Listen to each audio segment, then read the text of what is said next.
नमस्कार साथियों, कैसे हो आप सब लोग। आई होप आप सब बहुत ही बढ़िया होंगे और आपकी पढ़ाई शानदार चल रही होगी। तो हम जो है वो लेके आए हैं आज इकोलॉजी का पार्ट 2 यानी कि बायोडाइवर्सिटी एंड कंजर्वेशन। जो चैप्टर अपन पढ़ रहे थे इकोलॉजी का, उसका पार्ट 2 लेके आए हैं एनसीईआरटी हाईलाइट का। तो वीडियो में अंत तक बने रहेगा। साथ ही साथ चैनल पर नए हो तो सब्सक्राइब करके जाना अगर आपकी इच्छा हो और कंटेंट पसंद आए तो। चलिए वीडियो को शुरू करते हैं। लास्ट क्लास के अंदर हमने जो है इकोलॉजी का जो है वो बायोडाइवर्सिटी एंड कंजर्वेशन जो चैप्टर स्टार्ट किया था, और उसके अंदर अपने बेसिक जो चीज़ें देखी थी। जैव विविधता क्या है ये चीज़ समझी थी। किस प्रकार से जो जैव विविधता का शब्द किसने दिया था और कौन कौन सी जैव विविधता के बारे में हल्का हल्का आपने बांट के जो है वो अध्ययन किया था। इसको आनुवांशिक विविधता का अध्ययन किया था, जाति विविधता का और पारिस्थितिकी यानी कि इकोलॉजिकल विविधता का भी अध्ययन जो है वो किया था। ठीक है, और आज की क्लास के अंदर अपन स्टार्ट करने वाले हैं पृथ्वी तथा भारत में कितनी जातियां हैं। ये जो है हेडिंग वो स्टार्ट करेंगे आज। वर्ल्ड के अंदर और चाहे भारत के अंदर है वो कितनी स्पीसीज हैं, जातियां हैं, किस प्रकार की जातियां हैं, कितनी खोज हुई हैं, कितनी खोज नहीं हुई हैं, किस वैज्ञानिक ने आके कितनी बताई, ये सारी चीज़ें इसके अंदर देखने वाले हैं। चलिए वीडियो को स्टार्ट करते हैं। चलिए सबसे पहले यहाँ पे जो है वे कुछ बेसिक जानकारी होनी चाहिए आपको जियोग्राफी की। किसकी? जियोग्राफी की थोड़ी बहुत बेसिक जानकारी यहाँ पे काम आती है। जैसे कि ये हमारा पृथ्वी है, ये हमारी क्या है? पृथ्वी है। थोड़ी सी पृथ्वी अपने एक्स पर क्या हुई है? झुकी हुई है। थोड़ी सी अपने एक्स पर क्या है? थोड़ी मुड़ी हुई है। ठीक है, पृथ्वी जो है वो अपने चारों ओर भी अपने एक्स पर भी घूमती है और सूर्य के चारों ओर भी चक्कर लगाती है। राइट। अब देखो यहाँ पे जो है वो सबसे इम्पोर्टेंट चीज़ है कि 120 में से इसकी रेखा निकलती है ना। ये जो बीच में से जो रेखा निकलती है, मैं इसको अलग कलर से दिखाऊंगा। सबसे मिडिल में से जो रेखा, हालांकि ऐसी होती नहीं है, ये काल्पनिक रेखा है। ये सारी क्या है? इमेजिनरी लाइंस हैं, काल्पनिक रेखा है। इस बीच वाली को बोलते हैं अपन भूमध्य रेखा। इसको अपन क्या बोलते हैं? भूमध्य रेखा। भूमध्य रेखा क्या बोलते हैं इसको? भूमध्य रेखा। राइट। अब देखो भूमध्य रेखा जो है, उस भूमध्य रेखा से थोड़ा सा मैं जूम करके बताऊंगा। भूमध्य रेखा से 23.5 डिग्री उत्तर, ये नॉर्थ है, ये साउथ है। ठीक है, ये नॉर्थ है और ये साउथ है। ये डायरेक्शन तो पता ही है आपको, डायरेक्शन जैसे नॉर्थ साउथ है ना, ईस्ट वेस्ट पता है ना। ये तो ईस्ट ईस्ट कहाँ आता है? यहाँ आता है। वेस्ट यानी पश्चिम यहाँ आता है। राइट। चलिए डायरेक्शन का आपको नॉलेज है। चलिए अब यहाँ पर जो भूमध्य रेखा है, इस भूमध्य रेखा से 23.5 डिग्री उत्तर में और 23.5 डिग्री दक्षिण में। थोड़ा सा मैं जो है इसको अलग पेन से बना लेता हूँ। ये और ये यहाँ पे मैं लिख देता हूँ 23.5 डिग्री, और यहाँ पे भी मैं लिख देता हूँ 23.5 डिग्री। राइट। 23 पॉइंट, थोड़ा सा एक सेकेंड, 23.5 डिग्री यहाँ पे, यानी कि ये 23.5 डिग्री उत्तर में हो गया और ये 23.5 डिग्री क्या हो गया? दक्षिण में। और ये मेरी भूमध्य रेखा। राइट। यहाँ पे जो ये एरिया बन रहा है, यहाँ पे जो ये एरिया बन रहा है, इस एरिया को बोला जाता है, इस एरिया को क्या बोला जाता है? उष्ण कटिबंध। क्या बोला जाता है? उष्ण कटिबंध। क्या बोला जाता है? उष्ण कटिबंध। आया समझ में? उसके बाद इस 23.5 डिग्री से कहूँ या फिर मैं इस भूमध्य रेखा से कहूँ, इस भूमध्य रेखा से अब यहाँ पे 66.5 डिग्री, कितना? 66.5 डिग्री के आसपास उत्तर में, और उतना का उतना वापस दक्षिण के अंदर, कितना? 66.5 डिग्री के आसपास है, इतना ही है। ठीक है, अब यहाँ पे जो ये एरिया बना है, इधर से भी और ये इधर से भी, इस एरिया को बोला जाता है शीतोष्ण कटिबंध। क्या बोला जाता है? शीतोष्ण कटिबंध। शीतोष्ण कटिबंध, शीतोष्ण कटिबंध एरिया। और सेम टू सेम ये भी जो है वो शीतोष्ण कटिबंध, ये भी क्या हो गया? शीतोष्ण कटिबंध। क्लियर हुई इतनी बात? भूमध्य रेखा है ये वाली। इस भूमध्य रेखा से आप 23.5 डिग्री उत्तर में जाओ, चाहे 23.5 डिग्री दक्षिण में आओ, आपको जो एरिया बनेगा ये वाला, इसको अपन बोलते हैं उष्णकटिबंधीय। ठीक, 66.5 डिग्री उत्तर में गए, किससे? यहाँ से फिर काउंट होगा 23.5 डिग्री से थोड़ा ऊपर 66.5 तक गए तो ये एरिया आया। इधर से भी सेम ये एरिया आया, इसको बोलते हैं शीतोष्ण कटिबंध। उसके आगे जो एरिया है वो आपके ध्रुव है। वो क्या है? आपके ध्रुव हैं, जिसको शीत कटिबंध भी कह सकते हैं यहाँ पे, लेकिन ये सारे क्या है? पोल। ये क्या है? पोल, ध्रुव, इनको क्या बोलते हैं? ध्रुव। ये कैसा हो गया? South pole. ये कौन सा हो गया? नॉर्थ पोल, राइट, उत्तरी ध्रुव। और ये हो गया नीचे वाला दक्षिणी ध्रुव। क्लियर हुई क्या बात? ये नॉलेज क्लियर हुआ कि नहीं हुआ बताओ? अगर ये क्लियर हुआ है तो आपका आधे से ज़्यादा जो है इस पैराग्राफ का कॉन्सेप्ट क्लियर हो चुका, समझ लो। चलिए, तो अभी अपन जो है वो एनसीईआरटी पे आते हैं वापस और चीज़ें समझने का प्रयास करते हैं, राइट। चलिए पृथ्वी तथा भारत पर कितनी स्पीसीज या जातियां हैं? आइए शुरू करते हैं पढ़ना। अब तक खोजी तथा नामित जातियों के प्रकाशित साक्ष्यों एवं तथ्यों से हम जानते हैं कि आज तक कितनी जातियां अंकित की गई हैं, लेकिन पृथ्वी पर कितनी जातियां हैं, इस प्रश्न का उत्तर देना आसान नहीं।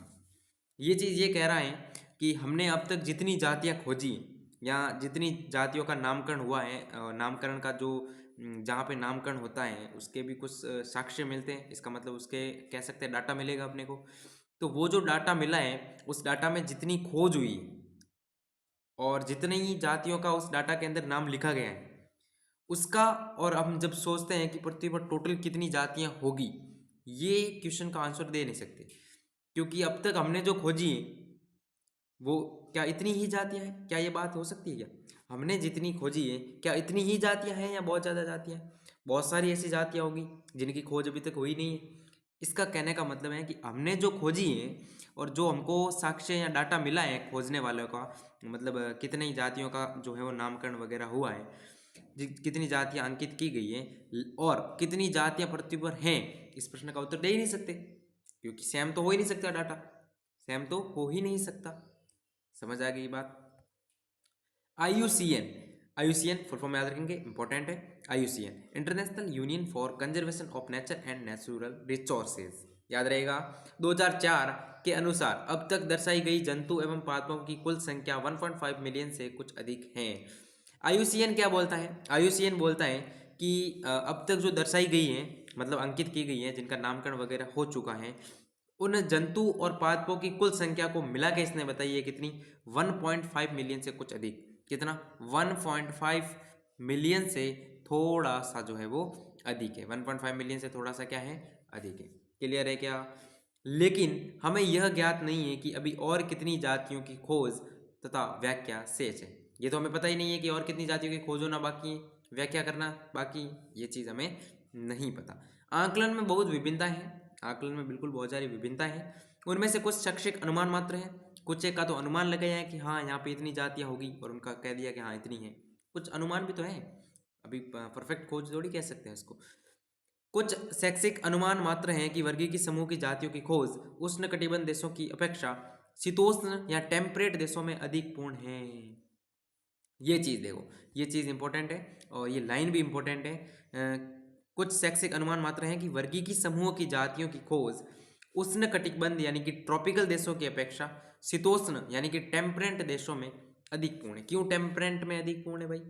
क्योंकि शीतोष्ण जो कटिबंध जो उष्ण कटिबंधीय देश हैं, जो मैंने अभी जो बताया था आपको जियोग्राफिकल रेखाएं वगैरह जब दर्शा के, उसके अंदर जो उष्ण कटिबंधीय एरिया आ रहा था, जो उष्ण कटिबंधीय एरिया है जिसको ट्रॉपिकल रीजन भी बोलते हैं इंग्लिश के अंदर, और उस ट्रॉपिकल के अंदर जो है वो जैव विविधता बहुत ज़्यादा पाई जाती है, बहुत ज़्यादा मात्रा में, बहुत ज़्यादा संख्या के अंदर। तो वहाँ पे जब बहुत ज़्यादा पाई जा रही है तो वहाँ पे खोज अधिक पूर्ण होगी, या जहाँ पे कम पाई जा रही है वहाँ पे खोज अधिक पूर्ण होगी? भाई जहाँ बहुत ज़्यादा पाई जा रही है वहाँ खोज भी तो मुश्किल से होगी, वहाँ खोज भी तो मुश्किल से होगी। और जहाँ बहुत कम ज़्यादा है नहीं जैव विविधता, वहाँ पे अपन खोज भी तो आसानी से कर सकते हैं। इसलिए जो है वो टेम्परेट देशों में खोज जो है वो अधिक पूर्ण है, क्योंकि उष्णकटिबंधीय में बहुत ज़्यादा जातियाँ हैं, खोज कर नहीं पा रहे हैं हम, इसीलिए यहाँ पे ये लाइन लिखी गई है, राइट। यह सोचकर कि प्रबल रूप से उष्णकटिबंध की बहुत सी जातियों की खोज शेष है, उष्णकटिबंधीय है उसकी तो बहुत सी जातियों की खोज तो भी शेष ही है, इसलिए अधिक पूर्ण कैसे हो सकती है? नहीं हो सकती। वैज्ञानिकों ने गहन रूप से अध्ययन किए गए कीटों के समूह की उष्णकटिबंधीय व शीतोष्ण जातियों की सांख्य की तुलना कर उनके परिणामों के अनुपात को जंतु और पादपों में अनुमानित कर पृथ्वी की कुल जातियों का आंकलन किया। ये भी लाइनें इंपॉर्टेंट है, ये भी लाइनें इंपॉर्टेंट है, ये भी लाइनें इंपॉर्टेंट है। और लाइनें ये कह रही हैं कि वैज्ञानिकों ने क्या किया? गहन रूप से अध्ययन किए गए कीटों के समूह, किसके समूह? कीटों के, उन कीटों के समूह की उष्णकटिबंधीय और शीतोष्ण जो जातियां हैं, उष्णकटिबंधीय में जो जातियां हैं और दूसरी जो शीतोष्ण कटिबंधीयों में जातियां हैं, उनकी संख्या की तुलना की कि उष्णकटिबंधीय में ये कीट कितने पाए जा रहे हैं, शीतोष्ण कटिबंधीय के अंदर ये कीट कितने पाए जा रहे हैं, उनकी संख्या की क्या करी, तुलना करी। उसके बाद कुछ परिणाम निकाले, कुछ रिजल्ट निकाले और उन रिजल्ट से जो है वो अनुमान दिया एक जंतु और पादप कितने हो सकते हैं। देख सकते हो आप कितना ये वैज्ञानिकों ने सोच है, ये वैज्ञानिकों की एक इकोलॉजी का जो वैज्ञानिक होता है उसकी सोच बहुत तगड़ी होनी चाहिए। ठीक है, तो फिर उसने क्या किया, जंतु और पादपों का एक अनुमान लगाया कि पृथ्वी पर कितने हो सकते हैं और कुछ आंकलन दिया और वो आंकलन की परास कितनी है, वो आंकलन की परास है आपकी 20 से 25 मिलियन। कितनी है, 20 से 25 मिलियन। इंपॉर्टेंट लाइन है, 20 से 25 मिलियन। कितनी है, 20 से 25 मिलियन लिखा हुआ है, परास 20 से 25 मिलियन। लेकिन अब 20 से 25 मिलियन ये तो अनुमान है एक, ये तो क्या है, एक अनुमान है, इसको सत्यता तो नहीं कह सकते अपन। लेकिन एक वैज्ञानिक आया रॉबर्ट मे, बहुत इंपॉर्टेंट लाइन है, याद रखना। ये जो लाइन है बहुत ज़्यादा इंपॉर्टेंट लाइन है, पहले ही बता रहा हूँ, ये जो लाइन है वो बहुत ज़्यादा इंपॉर्टेंट लाइन है। इस लाइन को अगर आप इग्नोर करोगे तो फिर नीट भी आपको इग्नोर कर सकती है। यस, लेकिन रॉबर्ट मे द्वारा दिया गया एक अधिक संतुलित और वैज्ञानिक रूप से शुद्ध आंकलन इंपॉर्टेंट है। अगर आपको क्वेश्चन पूछे कि वैज्ञानिक रूप से अगर शुद्ध आकलन किसी ने किया है तो वो आपका रॉबर्ट मे ने किया है। और उसके अनुसार जाति विविधता कितनी है पूरी पृथ्वी पर, 70 लाख। कितनी है, 70 लाख, यहाँ पे 7 मिलियन याद रहेंगे, 7 मिलियन। किसने बताया, रॉबर्ट मे ने। अधिक संतुलित वैज्ञानिक रूप से शुद्ध बताया। यस, वैश्विक जाति विविधता यानी पूरे विश्व की जाति विविधता को बताया। कितना, 70 लाख, 7 मिलियन। याद रखना पड़ेगा, इंपॉर्टेंट है, नीट के अंदर पूछा जा सकता है, चाहे स्टेटमेंट में हो चाहे जो है वो कॉलम वाले में, मिलान वाले में हो, यस, या खाली जगह में हो, कुछ भी हो, पूछा जा सकता है। इंपॉर्टेंट है, याद रखना है इसको। 7 मिलियन। कुछ वैज्ञानिकों ने आकलन किया कीटों वाला, वो 20 से 25 मिलियन परास बताइए। IUCN ने जो खोज की गई है वो कितनी है, 1.5 मिलियन से कुछ अधिक। बोलो क्लियर, आगे बढ़ते हैं चांद से। ओके, चलिए कुछ और चीज़ें देखते हैं। कमॉन, आइए पृथ्वी पर जैव विविधता के कुछ रोचक पहलुओं को वर्तमान में उपलब्ध जाति सूचियों के आधार पर देखें। वर्तमान में जो जातीय सूचियां अपने पास उपलब्ध है उसके आधार पर जो है वो कुछ आंकड़ों को अपन देखेंगे। इंपॉर्टेंट है, अच्छे हैं। सभी आंकलित जातियों में से 70% से अधिक जंतु हैं। अब यहाँ पे कंपैरिजन होगा और इस पैराग्राफ में से नीट के अंदर खूब सारे क्वेश्चन पूछे गए। नीट के अंदर पिछले PYQs में खूब सारे आए हुए इस पैराग्राफ से, इस इतने पैराग्राफ से, केवल एक इतने पैराग्राफ से नीट के अंदर कितने क्वेश्चन पूछ लिए गए PYQs में, बहुत सारे, बहुत सारे। और इस बार भी आ सकते हैं, कोई गारंटी नहीं है, इस बार भी आ सकते हैं इस पैराग्राफ से। और इतने आसान क्वेश्चन बनते हैं यहाँ से, बस थोड़ा सा कंपैरिजन है उसमें से, लैंग्वेज के अंदर बच्चों को लगता है कि गलत, सही नहीं है ये चीज़ें, ठीक है ना। यहाँ पे थोड़ा बस कन्फ्यूजन होगा, लेकिन अपन क्लियर करेंगे, लेकिन अपन क्लियर कर लेंगे। चलिए, अब यहाँ पे सबसे पहला जो कंपैरिजन किया गया है वो क्या किया गया, सभी आंकलित जातियों में से 70% से अधिक जंतु हैं। कितने, 70% से अधिक जंतु हैं। यानी पहली चीज़ तो मिली, जितनी भी जातियां हैं उसमें से सबसे पहला जो कंपैरिजन किया गया है वो अपन कह सकते हैं पादप और जंतु में से किया गया है। पादप और जंतु, इसने बोला 70% जो है उससे ज़्यादा तो जंतु हैं, 70% से ज़्यादा तो क्या है, जंतु हैं। पादप बचे कुछ जो है उसमें से पादप का भी कुछ प्रतिशत दिया गया है, आगे देखते हैं। जबकि शैवाल, कवक, ब्रायोफाइटा, आवर्तबीजी, अनावर्तबीजी यानी एंजियोस्पर्म और जिम्नोस्पर्म की बात कर रहा है, जैसे पादपों को मिलाकर 22% से अधिक नहीं है, मतलब 22% है। यानी 70% कौन है, जंतु है, 22% के आसपास क्या है, पादप है। क्लियर, अरे क्लियर। अब देखो जंतुओं के अंदर हम जाएं, किसके अंदर, जंतुओं के अंदर। देखो जंतुओं में कीट सबसे अधिक समृद्ध जाति वर्ग समूह। अगर मैं जंतु के अंदर डीप में जाऊं भाई, टोटल अगर मैं ऊपर से देखूंगा तो जंतु 70% है, पादप और ये सब मिलाकर 22% है। यस, उसके बाद अगर मैं जंतु के अंदर वापस डीप में जाऊँ, 70% वाले में अगर मैं डीप में जाऊँ, सोचो अब इस जंतु के अंदर मैं जा रहा हूं तो मैं एक चीज ये मान के चाह रहा हूं कि मेरे 100% जंतु है। अगर मैं इस सिर्फ जंतु का अध्ययन कर रहा हूँ तो इसको मैं 100% मानूंगा कि नहीं मानूंगा? मान लो मेरे पास सिर्फ जंतु ही है तो ये मेरे 100% है। अब इस जंतु में से कीट जो है वो सबसे ज्यादा है। कीट जो है वो सबसे ज्यादा है। जंतुओं में सबसे ज्यादा क्या मिलते हैं? कीट मिलते हैं।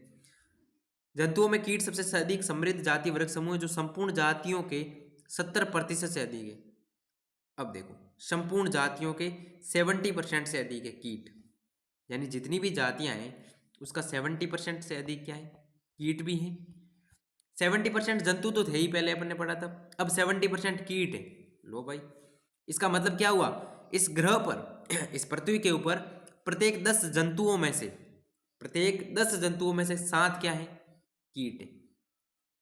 इसका मतलब, अच्छा, इसका मतलब तो ये हुआ है कि, अच्छा ला इसको थोड़ा डिटेल में समझते हैं यहाँ से, क्योंकि क्वेश्चन बनने के चांसेस हैं। देखो सबसे पहले हमने पृथ्वी की बात की, ठीक है। पृथ्वी पर क्या होंगे? पादप एंड जंतु। पादप को मैं इधर लिख देता हूँ और जंतु को मैं इधर लिख देता हूँ, ठीक है। हमने बोला कि 70% तो जंतु हैं, पादप कवक वगैरह मिला के 22% के आसपास है। क्लियर? अब देखो, जंतु के अंदर हमने बोला कीट सबसे ज्यादा है, तो जंतु को अगर मैं 100% मानूं, जब मैं जंतु एक को देख रहा हूं तो उसको 100% मान के बोलूं, तो मेरे 70% जंतुओं में से 70% क्या है? कीट है। जंतु जंतु की जब चीजें देख रहा हूं तो उस जंतु में 70% कीट है। इसका मतलब मेरे जितने भी जंतु हैं उसमें से 70% मेरे कीट हैं। इसका मतलब अगर मैं एवरेज 10 जंतु लूंगा तो उसमें से 7 मेरे कीट निकलेंगे। पूरी वर्ल्ड के अंदर 10 जंतु, याद रहे, 10 जंतुओं को अध्ययन करूंगा तो 7 कीट होंगे, तभी तो 70% आएगा। क्योंकि 10 में से 7 कीट हैं, परसेंट जब देखेंगे तो कितना आएगा? 70 आएगा कि नहीं आएगा? देखो, अरे देखो, यानी 10 में से 7 क्या है? कीट। किसमें? जंतु में। 10 जंतु उठाओ वर्ल्ड के, उसमें से 7 कीट होते हैं। वर्ल्ड के 10 जंतु में से 7 क्या होते हैं? कीट। ये परसेंटेज के हिसाब से चीज बोली गई, ठीक है। पृथ्वी पर जंतु कितने? 70%। पादप वगैरह मिला के 22% से ज्यादा नहीं है ये चीजें। जंतुओं में जब अध्ययन करता हूं तो कीट सबसे ज्यादा मिलते हैं। जंतुओं का 70%, जंतुओं का 70%, याद रखना है, जंतुओं का 70% है। 70% जंतुओं का कीट है, यानी कि प्रत्येक 10 में से 7 कीट है। बोलो कॉन्सेप्ट क्लियर हुआ? बोलो कॉन्सेप्ट क्लियर हुआ कि नहीं? बोलो कॉन्सेप्ट क्लियर हुआ कि नहीं? चलिए आगे देखते हैं। पुनः कीटों की इस अत्यधिक विविधता को हम कैसे समझाएं? संसार में कवक जातियों की कुल संख्या। अब देखो, एक और लाइन, एक और इंपॉर्टेंट लाइन। संसार में कवक जातियों की कुल संख्या, कवक कवक जातियों की कुल संख्या, मछली, उभयचर यानी एम्फीबिया, सरीसृप यानी कि रेप्टाइल, स्तनधारी यानी कि मैमल से अधिक है। इंपॉर्टेंट है कि संसार में कवक जातियों की जो कुल संख्या है वो मछली से भी, उभयचर से भी, सरीसृप से भी, स्तनधारियों से भी क्या है? अधिक है। इंपॉर्टेंट है। अब उससे भी इंपॉर्टेंट ये है, उस लाइनों से जो इंपॉर्टेंट चीज है वो ये है कि ये चित्र विचित्र है और इससे क्वेश्चन पूछे जाते हैं। सबसे पहले अकशेरुकी का चित्र दिया गया है, फिर कशेरुकियों का ग्राफ आरेख दिया गया है, फिर पादपों का दिया गया है। अगर मैं अकशेरुकी को देखूं तो कीट सबसे ज्यादा दिख रहे हैं अपने को, क्योंकि ये तो जंतुओं का 70% है, तो कीट तो ज्यादा दिखने ही है। देखो कीट में ये चीज आती है, तितली है ना, मधुमक्खी वगैरह, मक्खी वगैरह, घरेलू मक्खी, ये अपने चित्र में दिए गए। उसके बाद मोलस्का जो है वो इतने हैं, क्रस्टेशियाई इतने हैं, अन्य प्राणी सब। इसको एकदम डिटो याद रखना पड़ेगा, क्योंकि एग्जाम के अंदर जब देगा तो ये इतना बना के देगा, ये एरो करके देगा चारों के चारों। अब चारों बताओ कौन से? चलो बड़ा वाला तो आप देख के बता दोगे कि कीट है, क्योंकि सबसे ज्यादा कीट है। आपको याद कौन से रखने हैं? ये 3। कीट के बाद सबसे बड़ा इधर से आता है अन्य प्राणी समूह, उसके बाद क्रस्टेशियाई आता है बीच के अंदर, और मोलस्का आता है यहाँ। याद रहेगा, रखना पड़ेगा, नीट है ना, ठीक है। कशेरुकी की हम बात करूं, जिसके अंदर स्पाइनल कॉर्ड पाई जाती है जीवों के अंदर, उसके अंदर कशेरुकी में देखो आधो आध तो मछलियां हैं, हाफ तो क्या है? मछलियां हैं। उसके बाद जो हाफ बचता है उसमें 4 पार्टीशन है, स्तनधारी है, पक्षी है, सरीसृप है और उभयचर है। क्लियर है? ये चीजें देखने को मिलती है। हाफ में मत्स्य याद रखना है, बाकी में स्तनधारी, पक्षी, सरीसृप, उभयचर लगभग बराबर बराबर दिख रहे हैं अपने को यहाँ से। पक्षी थोड़े ज्यादा हैं, सरीसृप भी ज्यादा है, स्तनधारी और उभयचर लगभग बराबर दिख रहे हैं। पादपों की बात करूं तो कवक बहुत ज़्यादा संख्या में मिल रहे हैं अपने को, आवर्तबीजी भी खूब सारे मिल रहे हैं। शैवाल और लाइकेन यहाँ नीचे इतने में आएंगे, मॉस फर्न ऊपर आएंगे। याद रखना पड़ेगा एकदम कॉपी करके, ये तो चित्र में आसानी होती है याद रखने में। दूसरा, जब ये लाइन लिखी गई थी कि संसार में कवक जातियों की कुल संख्या, तो ये जो कवक है, ये इतना जो कवक है वो किन किन से ज़्यादा है? इस मछली से भी ज़्यादा है, इस उभयचर से भी ज़्यादा है, इस सरीसृप से भी ज़्यादा है, और इस स्तनधारी से भी ज़्यादा है। ये ग्राफ का इन दोनों का कंपैरिजन करके बताया था। ये इतने कवक है, यानी कि कवक ज़्यादा है, कवक ज़्यादा है। कीट तो सबसे ज़्यादा है ही, 70% ऑफ जंतु, एंड जंतु सबसे ज़्यादा है जो कि टोटल 70% पृथ्वी का। ठीक है, आशा करता हूँ ये क्लियर होगा। जब इसके क्वेश्चन वगैरह आप करोगे ट्राई, आराम से हो जाएंगे, कोई दिक्कत वाली बात नहीं। आगे बढ़े क्या? चलिए, यह बात ध्यान में होनी चाहिए। अच्छा, इस चित्र का नाम देख लेते हैं, वैश्विक जैव विविधता का प्रतिनिधित्व, कशेरुकी और पादप जातियों के वर्गों की अनुपातिक संख्या अनुपात के अंदर। ओके, चलो, यह बात ध्यान में होनी चाहिए कि यह आंकलन प्रोकैरियोटिक की संख्या नहीं बताता। अब इसके अंदर प्रोकैरियोटिक नहीं है, इसके अंदर आप देखोगे तो प्रोकैरियोटिक नहीं है। जीव वैज्ञानिकों का यह पक्का विश्वास नहीं है कि प्रोकैरियोटिक जातियों की संख्या कितनी हो सकती है। अब जीव वैज्ञानिक जो है, जो खोज करते हैं, इनको पक्का बिलीव ही नहीं है कि कितने प्रोकैरियोटिक। प्रोकैरियोटिक तो छोटे से छोटे जीव तो जो दिखाई भी नहीं देते, वो तो कितने सारे हो सकते हैं, इसका अनुमान तक नहीं है। समस्या यह है कि पारंपरिक वर्गीकरण के तरीके सूक्ष्म जीवों की पहचानने के लिए उचित नहीं है। जो तरीके बड़े जीवों के लिए अपनाते हैं, ये जो पारंपरिक तरीके जिन खोज के, वो छोटे छोटे सूक्ष्म जीवों के लिए तो उपयुक्त ही नहीं है, उनसे तो उसकी खोज ही नहीं कर सकते। तथा बहुत सी जातियाँ प्रयोगशाला में संवर्धन योग्य नहीं है। बहुत सारी ऐसी जातियाँ हैं प्रोकैरियोटिक की जो अपन प्रयोगशाला में ही नहीं ला सकते, संवर्धन ही नहीं कर सकते। उसकी संख्या का अध्ययन कैसे करेंगे हम उसका, जब उसको अपन कल्चर ही नहीं कर सकते। कल्चरेबल मतलब संवर्धन, संवर्धन मतलब बड़ी संख्या में उसको उत्पन्न करना। अब छोटे छोटे जीव है, कोई नहीं हो पाते, है ना। यदि इन जातियों को समझाने के लिए जैव रासायनिक और आणविक तरीके अपनाएंगे तो इनकी विविधता लाखों तक पहुंच सकती है। इंपॉर्टेंट लाइन है ये, जो लाइन है वो नीट के अंदर शायद पूछी भी गई है कि प्रोकैरियोटिक की खोज क्यों नहीं हो पा रही है, क्योंकि पारंपरिक तरीके हैं वो सूक्ष्म जीवों के लिए उपयुक्त उचित नहीं है। क्या होगा जब खोज होगी इसकी? जब आप जैव रासायनिक और आणविक तरीके अपनाते हैं, आणविक मतलब डीएनए वाले, डीएनए लेके ट्रांसफर करके कुछ ऐसे करोगे तो खोज हो सकती है। जेनेटिक वगैरह, है ना, बायोटेक का कहीं ना कहीं इस्तेमाल करके ये हो सकती है। ठीक है, जैव रासायनिक और आणविक तरीके आपको अपनाने पड़ेंगे। अगर आप ये तरीके अपना के खोज करते हो, इनकी विविधता लाखों तक पहुंच सकती है। क्लियर है क्या? लाखों तक। कितनी? लाखों तक। उसके बाद फटाफट से पढ़ेंगे। यदि भी भारत का भूमि क्षेत्र विश्व का 2.4%, अगर ये वर्ल्ड है, अगर ये पूरा वर्ल्ड 100% है, ये पूरा वर्ल्ड 100% है, तो इस पूरे 100% का 2.4% अपना इंडिया है। इंडिया का क्षेत्र है, इंडिया का भूभाग कितना है? 2.4%। इतना छोटा भाग है, लेकिन विश्व में इसकी जो वैश्विक जाति विविधता है, जो पूरे विश्व को भारत जो जैव विविधता दे रहा है, वो दे रहा है 8.1%। कितनी दे रहा है? 8.1% जैव विविधता दे रहा है। यही कारण है कि संसार के 12 इंपॉर्टेंट लाइन, ये डाटाबेस जो लाइन है 2 3 4 वो सारी इंपॉर्टेंट है। लाइन को पढ़ेंगे। एक तो ये है कि भारत का भूमि का जो क्षेत्रफल है वो विश्व का कितना है? 2.4 है, लेकिन जैव विविधता कितनी दे रहा है? 8.1। कारण है, यही कारण है कि 12 महाविविध देश, 12 जो महाविविध देश जिसके अंदर बहुत ज़्यादा विविधता है, 12 ऐसे देशों के अंदर अपना भारत भी शामिल है। 12 महाविविध देशों के अंदर भारत भी शामिल है। याद रखना, कभी कभी यहाँ पे 12 की जगह 14 देके ऑप्शन वाला आपको गुमराह कर सकता है, लेकिन आपको याद रखना है 12 महाविविध देश। कितने? 12। भारत में लगभग 45,000 पादप जातियां, याद रखना है भारत के अंदर 45,000 पादप जातियां, और इससे दुगुना यानी कि लगभग 90,000 या 1 लाख के आसपास जो है, दुगुना या इससे अधिक जो है वो जंतु जातियों को अभिलिखित किया जा चुका है, मतलब खोज हो चुकी है। 45,000 पादप और इससे डबल जंतु, इससे डबल जंतु। वास्तव में अभी कई जीवित जातियों की खोज और उनका नाम दिया जाना शेष है, बिल्कुल शेष है। यदि रॉबर्ट मेये के वैश्विक आंकलन जो आपने पढ़ा था 7 मिलियन वाला, इसको स्वीकार करें, तब अभी तक कुल 22% जातियों की ही खोज हुई है। अगर रॉबर्ट मेये के आंकलन को देखें, रॉबर्ट मेये ने जब हमको बताया कि 7 मिलियन जातियां हो सकती, उसके आंकलन को देखें और जातियों की कितनी खोज हुई है इसको देखें, तो अभी तक प्रतिशत निकल के आता है कि 22% जातियां ही खोज हुई है। अभी तक केवल 22% जातियों की ही खोज हुई है। इस अनुपात से भारत की विविधता का आकलन करें तो 1 लाख से अधिक पादप और 3 लाख से अधिक जंतु जातियों की खोज होना और वर्णन होना शेष है। इस आकलन से अगर इंडिया को देखें तो 1 लाख से ज़्यादा पादप खोजे जाने हैं और 3 लाख से अधिक जंतु की खोज अभी बाकी है।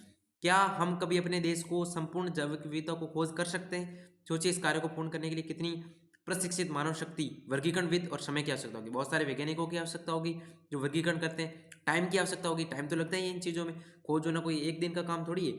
यह स्थिति और भी अधिक भयावह हो सकती है जब हम महसूस करते हैं कि बहुत सी एनसीईआरटी की मेरी फेवरेट लाइन, एनसीईआरटी की मेरी फेवरेट लाइन, जब हम महसूस करते हैं कि बहुत सी जातियां खोज करने से पहले ही विलुप्त हो रही है, खोज होने से पहले ही विलुप्त हो रही है, तो उसकी खोज कैसे कर सकते हैं भाई? कोई जाति है जिसकी खोज ही नहीं करी और विलुप्त ही हो गई पीछे पीछे, पता ही नहीं चला, तो ये तो दिक्कत वाली बात है, भयावह स्थिति है। ये जो लाइन है वो इंपॉर्टेंट है और बहुत प्यारी लाइन है, बहुत प्यारी लाइन है। पृथ्वी का जैविक पुस्तकालय, पृथ्वी का जैविक पुस्तकालय मतलब जीवों का पुस्तकालय, पुस्तकालय कोई लाइब्रेरी नहीं है ये वाली, ये एक हाइपोथेटिकल थिंग्स यहाँ पे लिखी गई हैं।